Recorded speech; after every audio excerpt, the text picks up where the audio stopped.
once, or level 2, you actually have height advantage.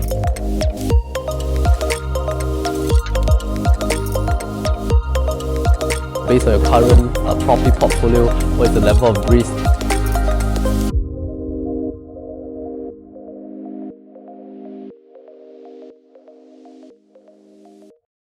Welcome to another episode of our new launch review series. Today we're bringing you to the Reef at King's Dock.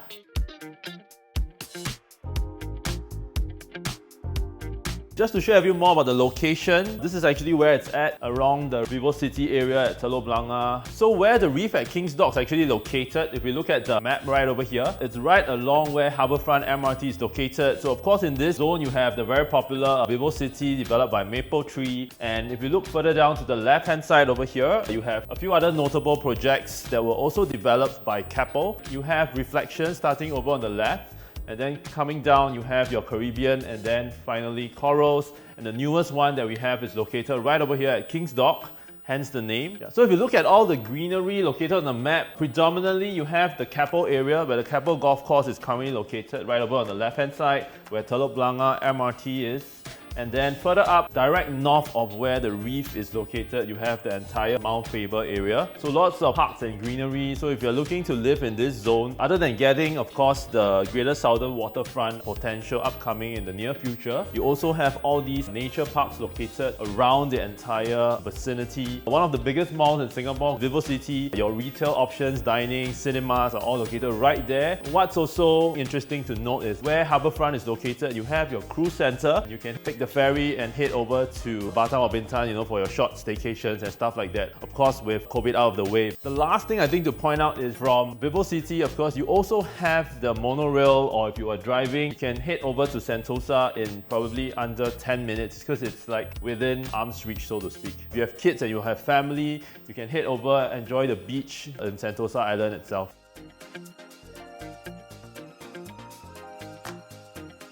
Now, for those of you who are history buffs, I think just now we mentioned that we're going to talk a bit about why this place is actually called King's Dock. Back in 1886, Sir Henry, who was the founder that actually welcomed a lot of ships into this area. Huge ships used to dock in this area, and it's one of the largest docks in the world because a lot of the big ships that actually traveled via the trade routes, they would pass by Singapore, or back then it was known as Temasek. So a lot of the huge ships would dock in this area, and in 1913, this dock was then given the name the King's Dock. In fact, King's Dock was instrumental in establishing the economic prosperity of Singapore back then. In 1975, fast forward, this was transformed then into a waterfront hub, as you can see at the bottom over here. So in 1975, our late founding father, Mr. Lee Kuan Yew, actually declared Singapore as one of the great centers for ship repairs, especially those that were traveling from Europe all the way to Japan. And this was a feat only made possible by the role of King's Dock. So this location has quite a lot of rich history. Now fast forward to the millennium, Mapletree and Keppel then decided jointly to develop what was known as Harbourfront Towers and the Keppel Bay Tower, and then Mapletree eventually also rejuvenated the aging World Trade Center and its adjacent exhibition halls into thriving business and lifestyle destinations.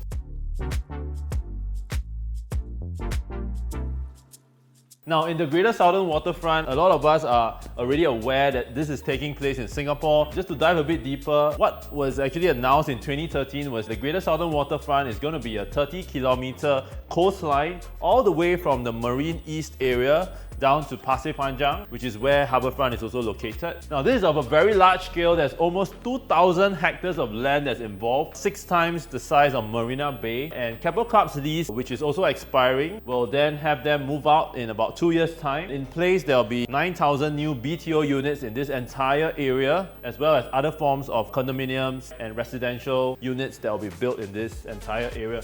The Reef at King's Dock is part of this entire zone right here at the Greater Southern Waterfront. The St. James Power Station is going to become Dyson's global HQ in the near future, so they're already in works to renovate this entire place. So if you're an investor looking to invest in this location, I think you'll be glad to know that you have immediate tenant pool when Dyson's HQ eventually moves into St. James Power Station. So another thing to note is there is this waterfront promenade that stretches this entire frontage over here along the entire Keppel area and Pasir Panjang. One of the upcoming things is this Pasir Panjang Linear Park, which is going to connect the Labrador Nature Reserve to to the West Coast Park. So you can see it right over here in this zone. The Greater Water Southern Front will also be served by 3 new Circle Line stations, namely the Prince Edward, Cantonment, as well as Keppel MRT station. And these are set to be slowly completed by 2025. But there is some updates that says that there might be some slight delay due to the current pandemic situation. Now, the development will also be completed in a few different phases over the next 5 to 10 years, of which this was also highlighted in PM Lee's speech in 2019.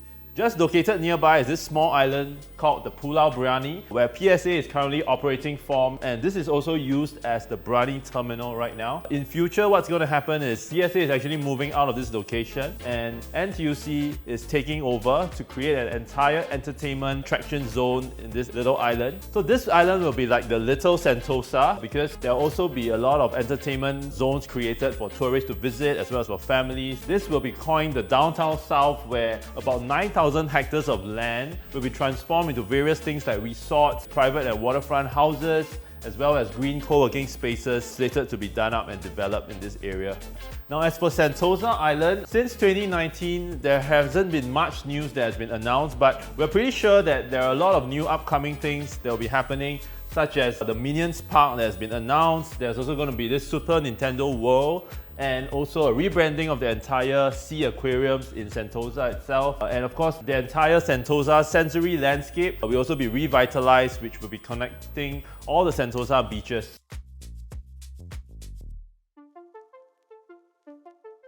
So let's talk a little bit about the developers Keppel and Mapletree. Most of us know that Keppel Land is one of the noted developers here in Singapore. So they've built a lot of real estate from commercial to residential. So iconic ones like Reflections at Keppel Bay, you have the Marina Bay Financial Centre in the CBD area, as well as Coral. For Mapletree, they have developed lots of high-yielding real estate here as well in Singapore, an award-winning developer. So they have built places like VivoCity, Mapletree Business City, as well as a lot of other projects in China as well.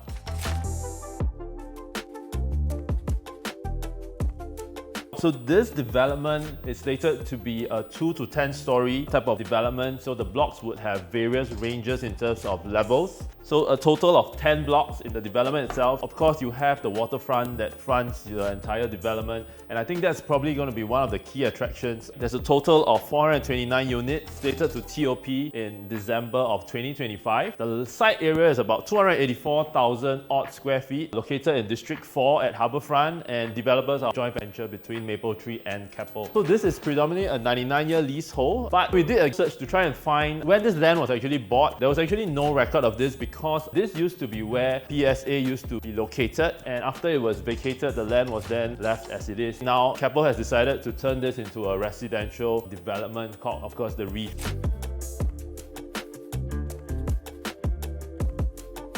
So for connectivity and accessibility, the Reef at King's Dock, which is located at the southernmost tip of Singapore, is easily connected via various major expressways such as the AYE, the West Coast Highway, the MCE, as well as the CTE. So for those of us who are travelling by public transport, the nearest MRT station would be the Harbourfront station.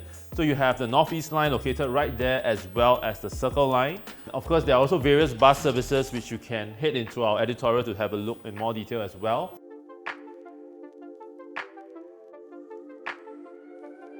Now, if you're a family with school-going children, I think one of the only downsides of this project is within a 1 kilometer radius, we don't have primary schools located in that zone. The nearest one, if you have a quick look, is within the 2 kilometer radius. You have Radin Mas, you have Blanga Rise, as well as CHIJ Kellogg. For secondary schools, you have the CHIJ St. Teresa's Convent, Bukit Merah Secondary, Gan Eng Seng School, as well as Outram Secondary. And for tertiary education, you have the ACJC, Anglo-Chinese Junior College, Singapore Polytechnic, as well as the Singapore University of Social Sciences. And international schools-wise, you have ACS International.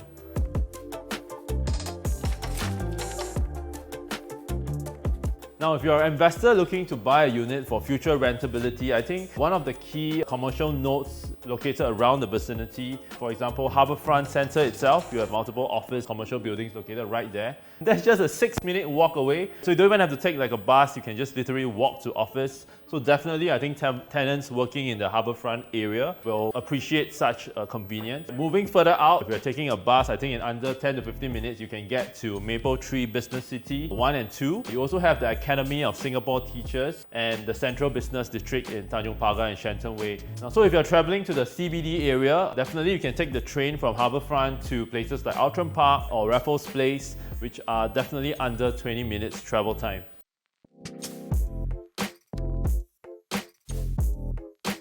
Alright, so moving on to the site plan, I think the blocks are mostly fronting towards the King's Dock. So that is your waterfront area, and I believe in front of this zone you also would have things like your lap pool that you will find, some other ancillary pools facing the King's Dock as well. Most of the units that we see are generally going to be in this general east-west direction, because north it's actually over here, that means on my right hand side. So this is the north facing over here. Most of the units are generally going to be east-west, meaning you get to face that waterfront if you are looking towards west, which is facing down over here, and on top is your east facing direction. There's a tennis court, of course, designated over on the left hand side of the development, right in the corner, tucked over here. Now the architect has also planned for most of the more bustling activities to be located on the left hand side of the project. So where the tennis court is located is also where you would find the kids play zone, you have the adventure splash, and probably some playgrounds along the area as well. Towards the center zone over here is your arrival plaza, meaning you enter via the Harbourfront Avenue, and that is actually a cul-de-sac road, so meaning there won't be a lot of heavy traffic going into this little road unless you are a resident. So Arrival Plaza located right in the middle. Now if we look at the landscaping that's done up in the Reef, it's actually designed by Grant Associates, so they are the same guys that did up the entire Gardens by the Bay. So I think most of us who have been to Singapore or living here are definitely familiar with the greenery and landscaping done up there, especially with all these sky trees and things like that. So I think a lot of quality and emphasis has been placed on the landscaping. I see, in this artist impression, there's like this little round hedges that have been done up, a lot of lush greenery to go with the waterfront as well. So I think if you are into all this greenery, you like landscaping, I think this is something to take note of.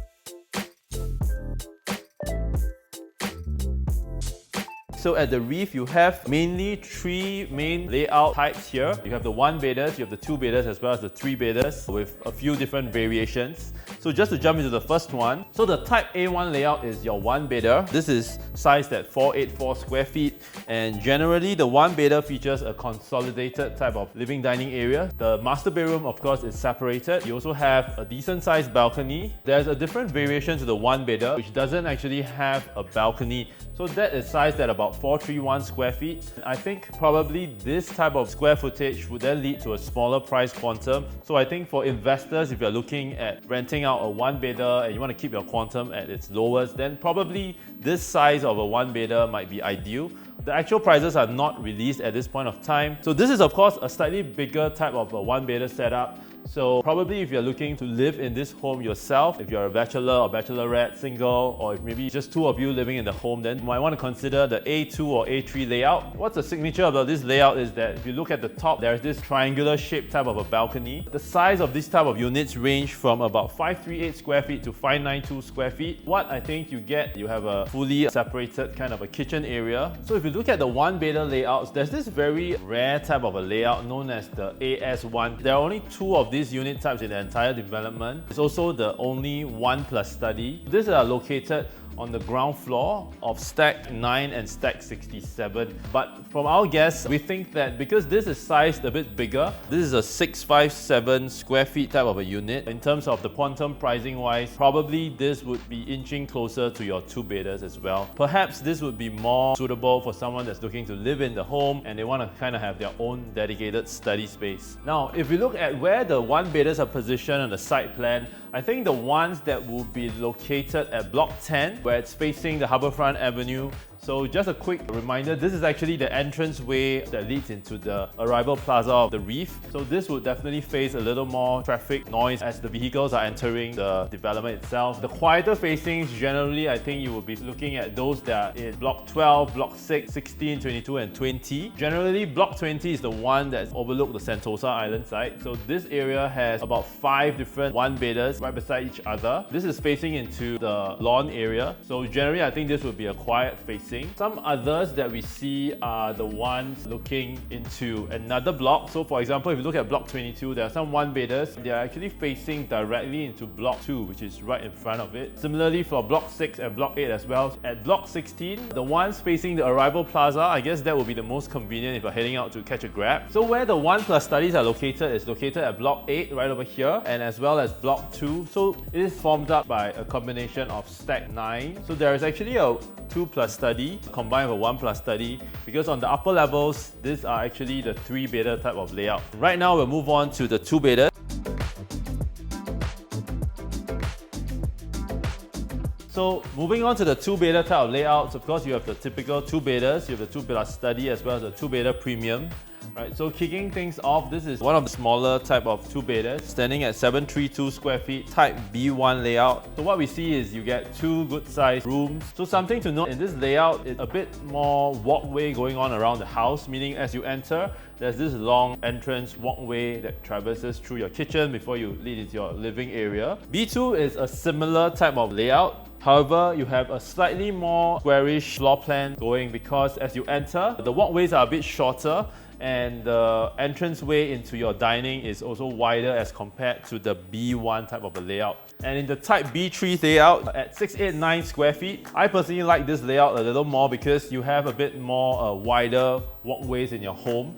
But I think what might be a little more concern is the common bathroom. If you're actually renting this place out, they might find that your common bath is located a little far from the common bedroom itself. Next is your B4 and B6 type of layout. At 764 square feet, again you have that rather long walkway as you enter into your entrance foyer. This is again something we saw earlier in the 1-bedders as well. They have this triangular shaped type of balconies. Rather than 1 balcony, you have 2 balconies. So one that's connected to your living zone, the other is connected to your master bedroom. Now the B6 layout is a mirror of the B4, but it has a slightly smaller master bedroom.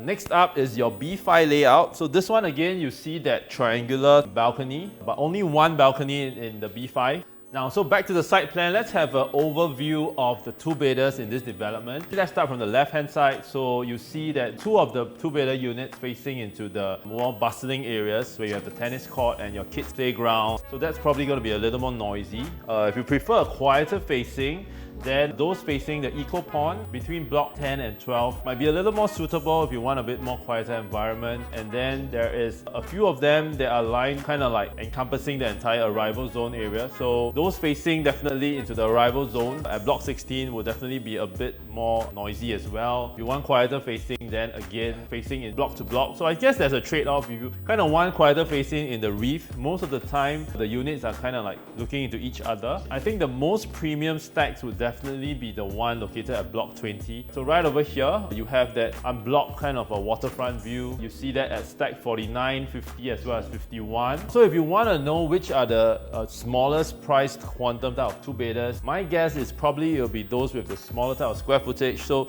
those are located at stacks 22 and 51. Stack 22 will probably be a bit of the lower price due to its proximity to the Harbourfront Avenue. Now, so if you're looking for a full 2-bedder and you want to have your separate like dedicated study zone, there is this very rare layout known as the 2+ study, the BS1 layout. So this stands at 893 square feet. Because of its bigger size wise, definitely I think the price tag will be a bit higher as well. And you get to enjoy this dumbbell type of a layout. So that's the 2+ study. And moving on, you have the 2-bed premium. Now for the 2-bedder premium, the main difference is that you get an enclosed kitchen right after you enter your entranceway. What we noticed is that in the BP1, which is the premium layout, you also get this triangular balcony. Okay, so for the 2-bedroom villa type, this is one of the bigger type of 2-bedder layouts. It stands at 980 square feet. So what's different is that you get this very comfortable and kind of like open living zone together with your dining.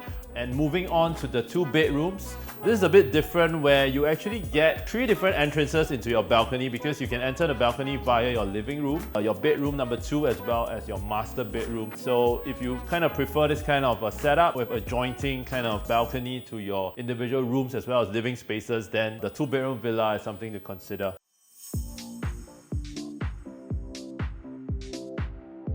Now moving on to the 3-bedroom plus study. So this is one of the bigger type of layout plans in the Reef.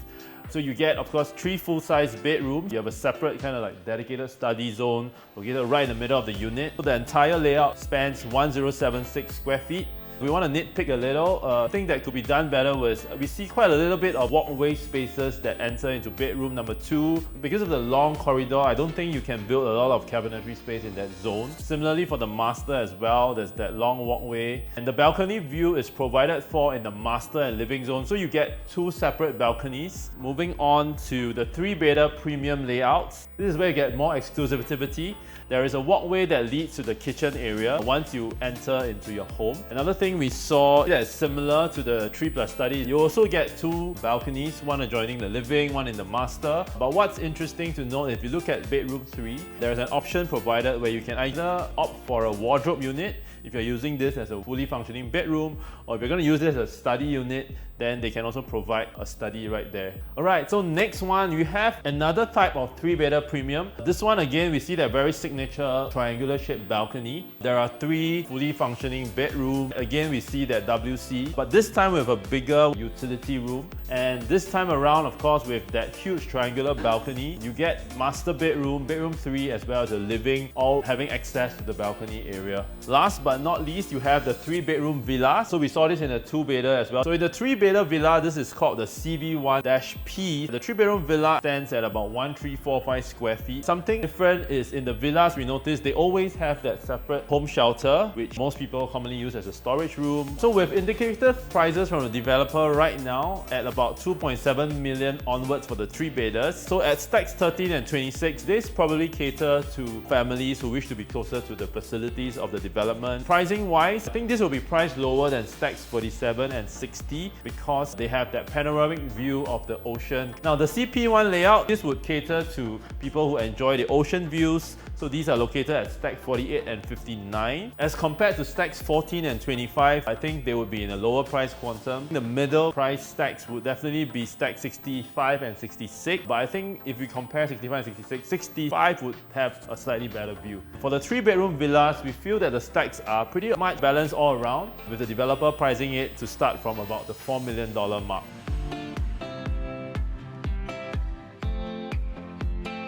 Now diving into the comparative analysis, so let's look at some of the resale projects around. First off, we're going to talk about Corals at Keppel Bay. So this is the adjacent condominium that's right beside us. This is also a 99-year leasehold project completed in 2016. If we look at the layout plan, most of them have this curvature running in their layout. So Coral's latest asking price for a 3-bedder, 1270 square feet. This is priced at about 3.069 million odd, and the layout is essentially a little bit smaller than the Reef. The Reef's current indicative PSF price is about 2001 onward. Deriving from that, we can assume that probably the 3-bedder premium probably would start from around the 2.9 million to $3 million mark. If you prefer a more squarish type of layout in your home, then I think you might want to consider the Reef 3-bedder layout. So moving on to the 1-bedder layout. Now in Corals, again, because of that curve, you see that slanted balcony going in their 1-bedder layout as compared to the Reef, which also has a bit of a very unique kind of triangular layout in the balcony. In the Corals 570 square feet 1-bedder layout, that's asking at about 1.5 odd million compared to the 592 square feet variation of the Reefs. The developers have priced it to start from about 900 odd thousand. PSF coming in at about 2006 to 2007 per square foot.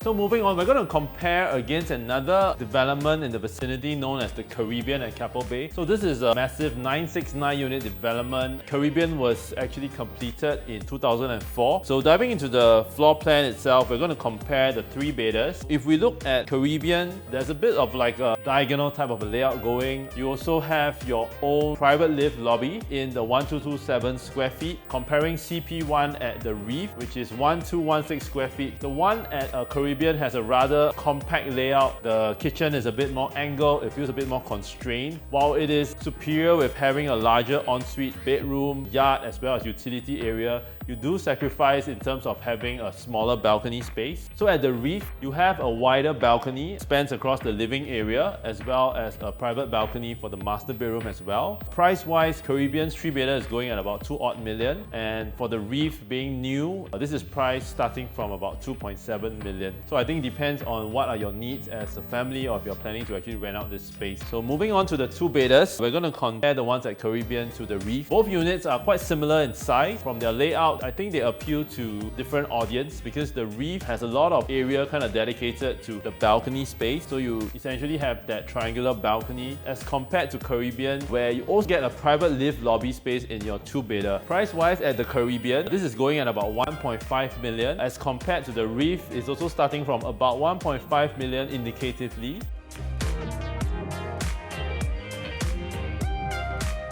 So one question that a lot of homeowners like to ask is, if I do invest or buy a unit at the Reef, then when is a good exit point? I think with the Greater Southern Waterfront being in the pipeline, that will probably happen after 2030, once all the pods and the cranes have all moved out. So another big question to ask is then, how long should I wait before selling a unit? Let's say I purchase a unit at the Reef. So since it's slated for completion in 2025, let's say you're planning to live there for a couple of years, maybe 4 to 5 years, just in time for the Greater Southern Waterfront change to really take place, I think that will probably be closer to the year 2030. We should probably wait for the Greater Southern Waterfront to kind of take shape, especially with the Sentosa Brani being done up as well. So I think once that has happened, definitely we'll see a lot more traction to residents wanting to live in this Greater Southern Waterfront zone.